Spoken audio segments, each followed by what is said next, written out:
Well, woke up this morning about 4, power was out. Come up, check the water wheel here, and it's spinning, got a little water, but no power, and it's nowhere near fast enough, so just have to go check the water line to see if it's broke or what's going on. So we have a 12-inch water line, feeds into a 6-inch water line, comes down the hill here,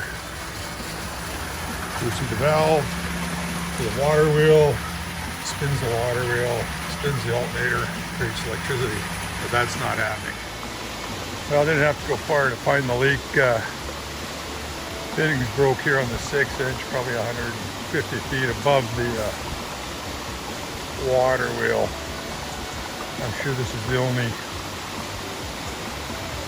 leak, but now we're gonna have to shut the whole system down, shut the 12-inch, shut the 6-inch, drain it, and repair it.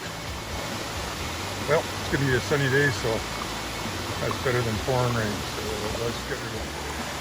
Alright, so now we got to shut the water off and work our way up to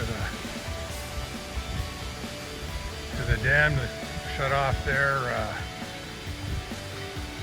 Got my tools ready, parts ready, and hey, when the sun's out, she's a beauty. Alright, a little closer to the pipe, you can see where it's going down and falling into the actual creek down there. That creek is about 20 feet below us. Originally back in the early 1900s, I don't know if you can see that, but right there you can see some water spilling over. There's a concrete dam. The pipes to the left are old water line. We rerouted it here actually just this winter. So what we got to do with this here is to shut off and put the water back. Well, since you haven't been up here, this is the trail that takes us up to the main dam, main lake. So we're just following it up to find the valve to shut off the water line. You can see there's some more, that's our 12-inch water line there. You can see she's a pretty damp place up in here. Well, you know what, I might as well bore you to death, so I'll just keep videotaping.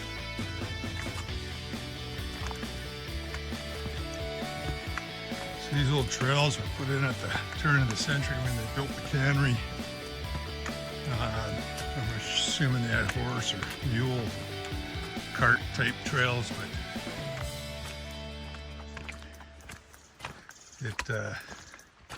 we keep it, I mean, all we do is knock the brush down, keep the brush down, so.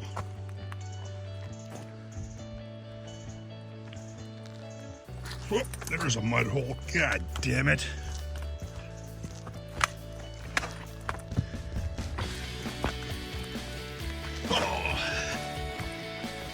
Yeah, so it's actually pretty nice up in here. You can see across the creek there, the 12-inch water line as it works its way up the hill. And that's what we're doing.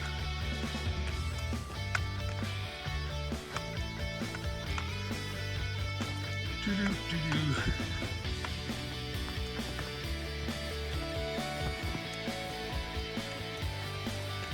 And coming up to the bridge.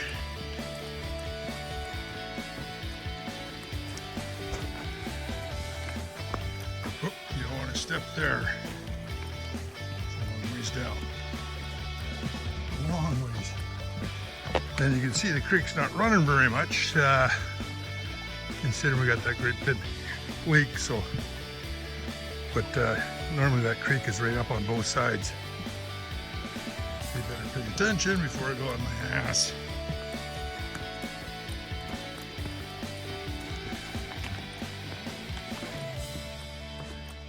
Good thing is you can always shut this off when it bores you to death. Oh, that's fucking slip.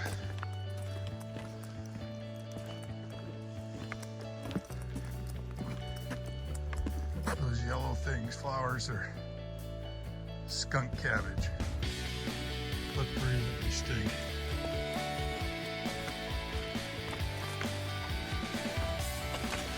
All right.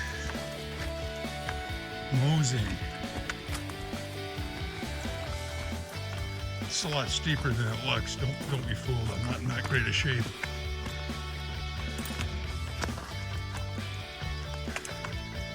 Plus I'm carrying a basket of rope.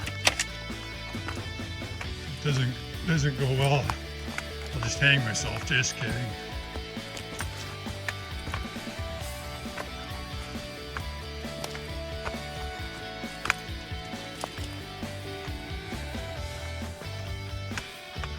See the water line again over there on the other side.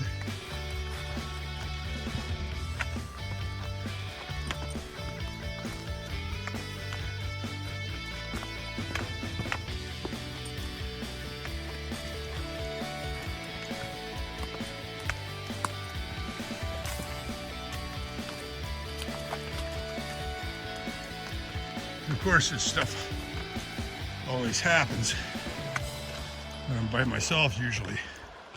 Or if you're somebody else, you're out here by yourself and it happens. The water running down the pipe. That's a good thing. All right.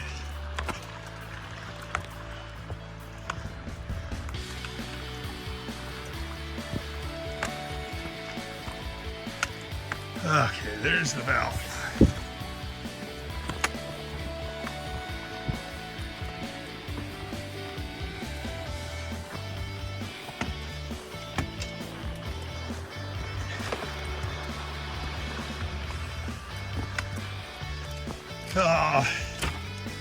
And since this is for you, I'll even keep going a little further.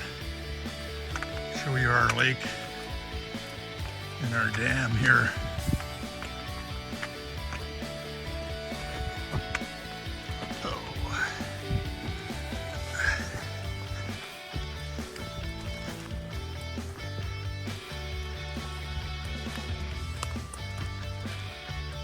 So here's our water source.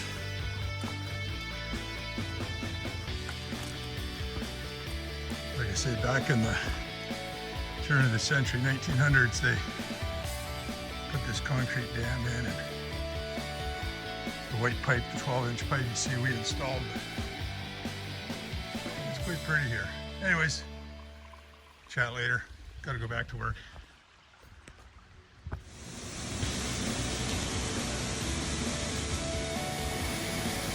Okay, time to put the pipe together. So if you're doing this at home, we need a 150 millimeter angled fitting. Going to be putting that there, joining that pipe together, and hopefully it doesn't leak. Well, got her back together. Now the test. Go back up, turn the water on it, and see if it holds water. Here we go.